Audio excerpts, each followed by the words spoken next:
नमस्कार, times of Swaraj में आप सबों का स्वागत है। मैं हूं संतोष सिंह और आज हम टाइम्स ऑफ स्वराज में बात तबादले की कर रहे हैं, शिक्षकों के तबादले की कर रहे हैं। देखिए, आज जो चिट्ठी निकला है ना, इसको लेकर हम थोड़ा भी असहज नहीं हुए। ये स्वाभाविक, ये होना ही था और यही हम बार बार सवाल खड़े कर रहे थे कि सिद्धार्थ से ट्रांसफर नहीं होगा। सिद्धार्थ जिस तरीके से ट्रांसफर करना चाहते हैं वो अगर ट्रांसफर हुआ तो सिद्धार्थ को जेल जाना पड़ेगा। और इस बात को हम बार बार कह रहे थे, लेकिन सिद्धार्थ और सिद्धार्थ के आसपास वाले लोगों को लग रहा था कि संतोष सिंह वैसे ही सवाल खड़े कर रहे हैं। लेकिन जिन जिन सवाल को मैंने उठाया, उन सवालों पर जब लॉ एक्सपर्ट से एस सिद्धार्थ की बात हुई या फिर सामान्य प्रशासन विभाग के दिशा निर्देश पर चर्चा हुई, तो उनको हमारे उन तमाम सवालों ने इस तरीके से घेरा कि आज उनको पत्र जारी करना पड़ा। बड़ी दावे के साथ कह रहे थे ना कि 31 तारीख को हम लिस्ट निकाल देंगे, 1 तारीख से ज्वाइन करने के लिए चले जाइए। देखिए, बीपीएससी के छात्र मतलब शिक्षक हमसे नाराज होंगे स्वाभाविक तौर पर, क्योंकि हम उनके स्वार्थ पर सीधा हमला बोल रहे थे। उनका स्वार्थ था कि हम घर पहुंचे, मेरा स्वार्थ था कि कोई भी काम कानून सम्मत होना चाहिए, दबाव में नहीं होना चाहिए, किसी खास उद्देश्य के लिए नहीं होना चाहिए, किसी खास समूह को फायदा पहुंचाने के लिए नहीं होना चाहिए। इसलिए हमारा और आपका सीधा टकराव था और उस टकराव का परिणाम सामने है। हम यूट्यूबर्स हैं, यूट्यूब के सहारे हम अपनी खबर आप तक पहुंचाते हैं, लेकिन इतना कॉन्फिडेंट रहते हैं कि जिस विषय पर मैं अगर सवाल खड़ा करूंगा तो सरकार और सरकार के जो सीनियर अधिकारी हैं उनको उन बातों को संज्ञान लेना पड़ेगा। भले हमारे देखने वाले लोगों की संख्या कम, मेरा करोड़ में व्यूअरशिप नहीं है, लाखों में व्यूअरशिप नहीं है, लेकिन हम जिन सवालों को जिस मजबूती के साथ उठाते हैं और जिन तथ्यों के आधार पर उठाते हैं, कोई भी सरकार कितना बड़ा भी आईएएस अधिकारी क्यों ना हो, एक समय में आकर उनको लगने लगता है कि अगर इस तरीके से कर दिया तो हमारे गले की फांस बन सकती है।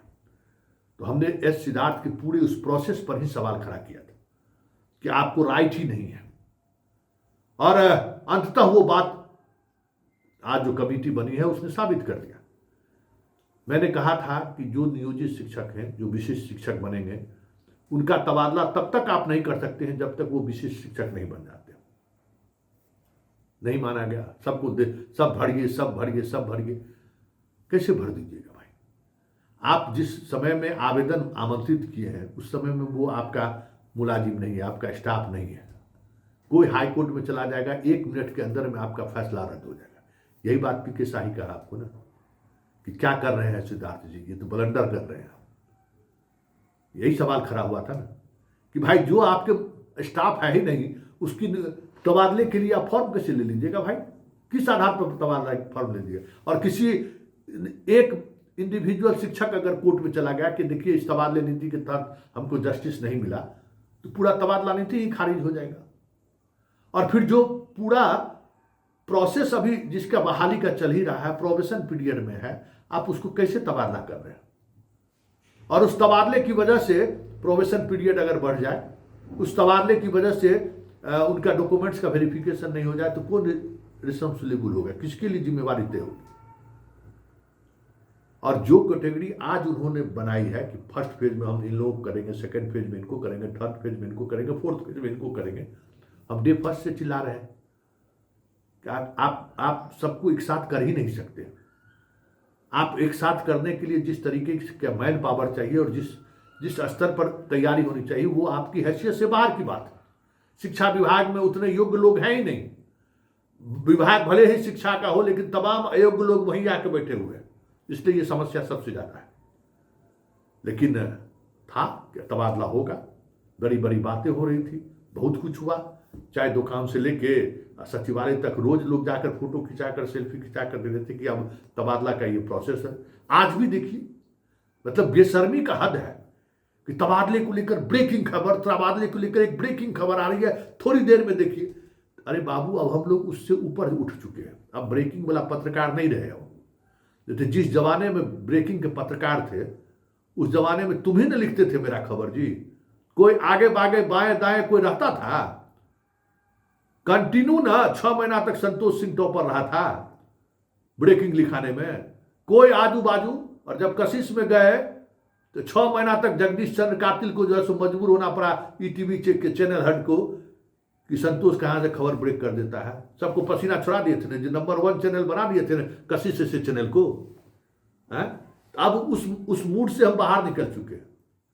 अब हमारा मूड है कि जो सरकार निर्णय ले रहा है वो निर्णय कहां तक सही है, और उस निर्णय में अगर कोई चीजें हैं, कुछ चीजें हैं, तो उस पर हम सवाल खड़ा करेंगे। और हम आपके पक्षकार हैं, आपके पैरवीकार नहीं है। पक्षकार हमेशा मीडिया वाले पक्षकार हुआ करता है, पैरवीकार नहीं। आपका स्वार्थ था तो आप मुझे गाली देते थे, कहां गई जूली? हम तो उस जूली को खोज रहे हैं। हम तो जाएंगे जरूर उस स्कूल में जो जूली से बड़ी परेशान थी। वो तुम्हारा परेशानी जायज है, तुम नौकरी लिए हो, तुम चाहते हो कि हम घर में नौकरी करें, ये तुम्हारी परेशानी है, ये तुम चाहते हो। हमारी परेशानी है कि हम सरकार को आईना दिखाएंगे कि आप गलत कर रहे हैं। आप जो प्रोसेस अपना रहे हैं ये प्रोसेस गलत है, ये प्रोसेस आपके अधिकार क्षेत्र से बाहर की चीज है। वो मेरा काम है, हम दिखाएंगे और सरकार को मानना पड़ेगा, क्योंकि सरकार को पता है कि अगर मीडिया में ये खबरें लगातार आ रही है और संतोष सिंह ये खबर चला रहा है तो आज न कल सीनियर अधिकारी संज्ञान में लेंगे तो पसीना छूट जाएगा। क्या क्या नहीं धमकी दिया गया आपको कि केस कर देंगे, आवेदन तक तैयार हो गया। संतोष सिंह झुक गया क्या? संतोष सिंह मतलब झुकेगा नहीं, बाकी बात नहीं कहेगा।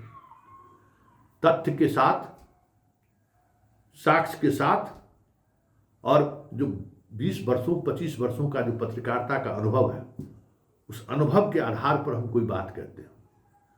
अधिकारियों से जो मेरा रिश्ता है, अधिकारियों से जो मेरा डिस्कशन होता है, उस डिस्कशन के आधार पर हम चीजों को रखते हैं। हम अपने मन से कुछ नहीं करते। और अधिकारी अगर गलत कर रहा है तो उनको हम सचेत करते हैं कि आपका ये निर्णय है वो गलत निर्णय है। आप आवेदन जिला शिक्षा अधिकारी के नाम से ले रहे हैं और तबादला आप करिएगा। मान लिया एक भी जिला शिक्षा पदाधिकारी सिद्धार्थ जी आपके कहने पर तैयार हो गया, कोई मतलब नौकरी फंसावे वो, ट्रांसफर लेने का क्या कहते हैं पूरा जश्न मनाइए आप, देखिए हमने कहा और ट्रांसफर कर दिया। क्या समझ रखा था आपने हैं कि हम आईएएस हैं, हम जो कहेंगे वही होगा? आवेदन अगर आप करना चाह रहे थे तो आवेदन आप अपने नाम से मंगवाते, तब न देखते, तब न कुछ होता, तो जिम्मेवारी तय होती है आपकी भी। ऐसा थोड़ी है कि सरकार में हर किसी की जिम्मेवारी तय होती है। तो आप क्या सोचे थे कि जी जिला शिक्षा पदाधिकारी के नाम से आवेदन लेंगे, हम ट्रांसफर कर देंगे, कोई अगर शिकायत होगा तो हम कार्रवाई भी करेंगे? ऐसा भी हुआ है, चुरचुर और मुरमुर दोनों। ऐसा कभी हुआ है? काहे नहीं करा दिए? क्यों आप कमेटी बनाए? यही सवाल हम ये फर्स्ट से कर रहे थे ना कि आप सीधे ट्रांसफर नहीं कर सकते हैं, क्यों आज कमेटी बनाना पड़ा? क्यों? और उस कमेटी की रिकमेंडेशन की जरूरत आपको क्यों पड़ा? हम बार बार कह रहे थे कि भाई विकलांग जो कह रहा है वो विकलांग है कि नहीं, सर्टिफिकेट उसका सही है कि नहीं, पति पत्नी जो कह रहा है वो पति पत्नी है कि नहीं, सारी चीजों को आप जांच कीजिएगा ना, तब न तबादले की बात आगे बढ़ाइएगा। कि सीधे आवेदन मांग लिया और तबादला कर दिए, वाह, ऐसा भी हुआ है। अब जो ये कमेटी बनी है, ये कमेटी देखिए, कमेटी कब रिपोर्ट देती है उससे बहस नहीं है, ये लीगल प्रोसेस हुआ। अब आपके तबादले को लेकर जो प्रोसेस अपनाया गया है यही प्रोसेस है, और इस प्रोसेस के तहत आपका तबादला जब होगा तो फिर आपके सारी बातों को ध्यान में रखा जाएगा। फिर हमारे जैसे पत्रकार को कहने की जरूरत नहीं पड़ेगी कि ट्रांसफर कर दीजिएगा तो प्रान नंबर का क्या होगा, ट्रांसफर कर दीजिएगा तो इसका डॉक्यूमेंट्स वेरिफिकेशन का क्या होगा। क्योंकि सिद्धार्थ जी आपने जो कमेटी बनाई है ना, वो कमेटी किसी भी स्थिति में बिना डॉक्यूमेंट्स वेरिफिकेशन के, बिना सारी प्रक्रिया प्रोबेशन पीरियड की सारी प्रक्रिया पूरी हुए बगैर एक भी उम्मीदवार को रिकमेंड नहीं करेगा। ये अपनी नौकरी नहीं फंसाएगा। आप चले जाइएगा, 1 साल नौकरी बचा हुआ है, आप चले जाइएगा, कितना जेल चल जाएगा, इसका कुछ अंदाजा है आपको? कोई कोर्ट चला गया, कोई विजिलेंस में चला गया, तो कोई बचा लेगा क्या? प्रोबेशन पीरियड क्यों रहता है? क्यों डॉक्यूमेंट्स वेरिफिकेशन अनिवार्य होता है? और जबकि लगातार निकल रहा है फर्जी शिक्षक सब, तो अपना अपना हाथ काट के दे देगा आपको? चलिए, अभी भी वक्त है, इन लोगों का जल्दी प्रोबेशन पीरियड खत्म कीजिए, सारे डॉक्यूमेंट्स का वेरिफिकेशन कीजिए। आप विशिष्ट शिक्षक का 6 महीना तक औपबंधिक नियुक्ति रख लीजिए कि उसका हम डॉक्यूमेंट्स वेरिफिकेशन करें। कितना बार उसका डॉक्यूमेंट्स वेरिफिकेशन कीजिएगा भाई? जब से बहाल हुआ तो वेरिफिकेशन नहीं हो रहा है, फिर भी आप वेरिफिकेशन करने के लिए उसको औपबंधिक नियुक्ति पत्र दे रहे हैं। और यहाँ जो फ्रेशर बहाल है, 1 साल 1.5 साल जिसकी नौकरी की हुई, उसको तबादले के लिए आप परेशान हो गए। इतना दबाव में क्यों थे भाई? हमें तो ये समझ में नहीं आता कि इतना दबाव में क्यों थे आप। अरे ठीक है, यूपी वाला का दबाव था, कुछ बिहार के भी अधिकारियों के बच्चे इसमें हैं, वो दबाव था, पटना आना चाहता था, बिहार के बॉर्डरिंग इलाके में जाना था। लेकिन आप जैसे पदाधिकारियों को दबाव में हमें नहीं आना चाहिए था। हमें कोई गार्जियन आके आपको कह दिया आप दबाव में आ गए, तो हमें तो ये समझ से परे बात लग रही है कि आपको दबाव में आई है। आप जस्टिस करिएगा ना। आप बताइए, विशिष्ट शिक्षक को जैसे तो आप जो इस तरीके से तबादला करिएगा, तो बाकी लोगों का TRD 3 का भी प्रोसेस भी शुरू नहीं हुआ है। हम यही सवाल कर रहे थे ना, इस सारे तबादला का प्रोसेस एक बार होगा, एक तरीके से होगा, एक नियमावली के तहत होगा। आपका नियमावली स्पष्ट है ही नहीं। और बात अब आ गई सामने। अब ये कमेटी जब रिपोर्ट दे और जितने दिनों में सारे आवेदन पर विचार करें, कितना वक्त लगेगा कहने की जरूरत नहीं है, लेकिन इतना तय है कि अब जब ट्रांसफर का जो प्रोसेस शुरू हुआ है, ये कानून सम्मत प्रोसेस है, ये लीगली सही है। और इसके सहारे जो रिकमेंडेशन कमेटी करेगी, उन लोगों का ट्रांसफर होगा। और अब उस कमेटी के सामने बहुत सारी बातें जाएंगी। उस कमेटी के सामने उन तमाम लॉ क्या है, समान प्रशासन का आदेश क्या है, समान प्रशासन प्रोबेशन पीरियड को लेकर क्या गाइडलाइन है, सारी बातें उस कमेटी के पास जाएगी। और फिर कमेटी विचार करेगी, तब कमेटी अंतिम निर्णय लेगा। उसके बाद SCS महोदय ट्रांसफर पर मोहर लगाएंगे। लेकिन इन तमाम प्रोसेस में जो मुख्य प्रोसेस है, जो शुरुआत ही गलत हुई, वो गलत ये हुआ कि जिला शिक्षा पदाधिकारी के नाम से आवेदन लेने की जरूरत नहीं थी। वो सीधे प्राइमरी डायरेक्टर और माध्यमिक डायरेक्टर के नाम से आवेदन लिया जाना चाहिए था। यहाँ से वो उनका तबादला हो जाता।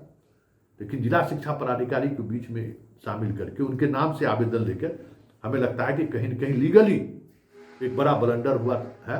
और आने वाले समय में ये सुधार जरूर इनको करना पड़ेगा, तभी तबादले का ये प्रोसेस आगे बढ़ेगा। क्योंकि भाई आवेदन जिस संस्थान के हेड के नाम से आप ले रहे हैं, उसकी जिम्मेवारी कैसे तय होगी? आप पटना से बैठ के ट्रांसफर कीजिएगा तो, और कैसे ओके कर देगा?